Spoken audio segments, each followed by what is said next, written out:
want to now bring in Jamie Manson. She is the president of Catholics for Choice, a Washington, D.C. based abortion rights advocacy group. Thank you for taking the time to be with me. What was your reaction when you first heard this news from the Vatican today?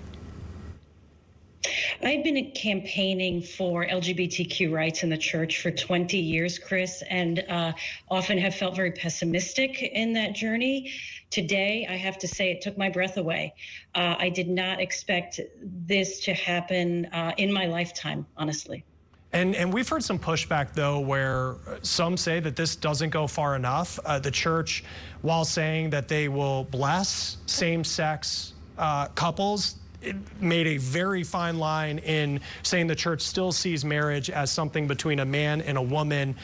Is the church trying to have things both ways by still having that line drawn? I absolutely agree that it doesn't go far enough. I will not rest until we have true justice and equality in our church and we have access to sacramental marriage. But it's a small step, but it's real change. And we haven't had that yet from Pope Francis. We've had a lot of good words or positive messages, but to see it actually codified is really a game changer. And so we had to take this first step, and it is a much bigger step than I would have anticipated. So I feel hopeful and inspired. And this news comes as we've seen religious affiliation decline pretty significantly in the U.S., at least in recent years. We actually have from Pew Research, it shows that about 3 in 10 adults are now religiously unaffiliated. We have a graphic here on the screen. Less people in the last couple of decades have been going to Mass. Is this an effort to modernize the church? And do you believe that it's something that actually can have an impact?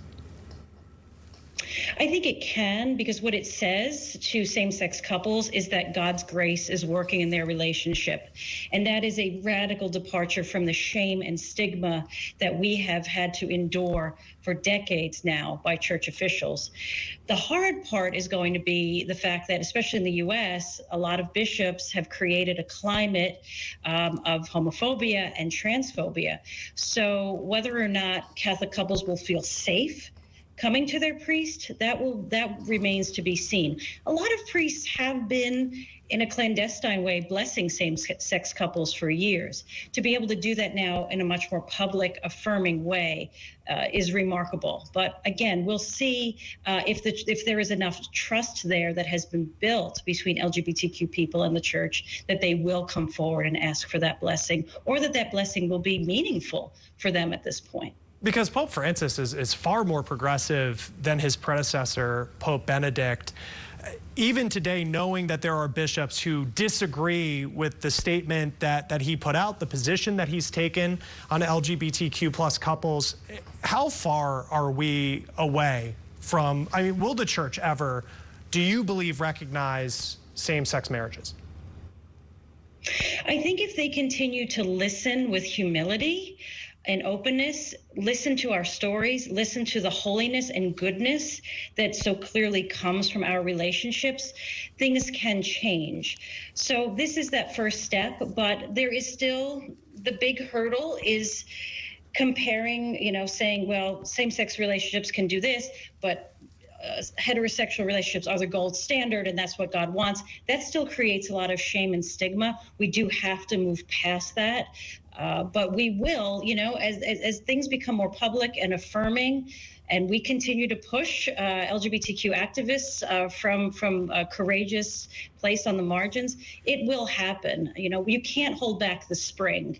We often like to say, once you have transformational change like this, you can't go back. You can only go forward and continue to flourish. And Pope Francis, he's 87 years old. It's been talked a little bit about his health recently.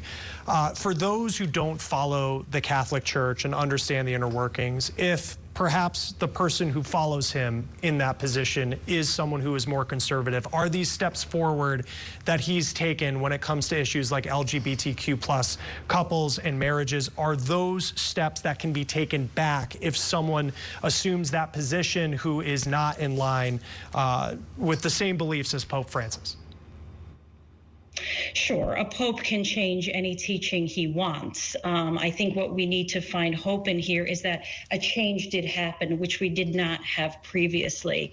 The pope continues to appoint cardinals. Those are the men who will elect the next pope. He has continued to elect cardinals who much more reflect his progressive views. So there is a good chance that the next pope will not only agree with this change, but will even escalate it and broaden the inclusivity that he has already started. So I think it is a time to be hopeful. It is unfortunate there are,